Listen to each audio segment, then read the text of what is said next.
Маленькими шажками открывают декаду в музее юные горянки. Кувшины, национальные наряды – основные отличия участников от зрителей.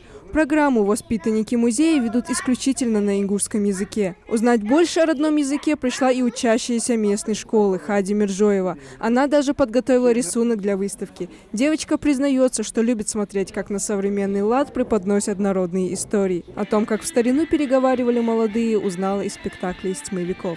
Раньше, в далекие ингушские времена, девушки приходили за водой, брали воду, а там молодые устраивали смотрины. Ингушские истории – это не детская сказка, а канувшая в лету жизнь предков, наследием которых остались традиции и язык. Воспитанники не только поставили сценки, но и подготовили стихотворения поэтов.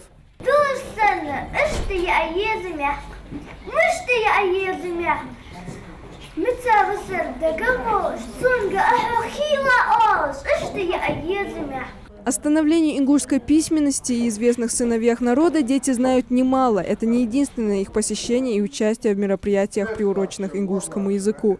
Открытая фотовыставка с художественной литературой и журналами будет проходить до конца месяца. А пока сотрудники музея ждут всех желающих ознакомиться с представленным материалом. Как нам известно, язык – это культура и история народа.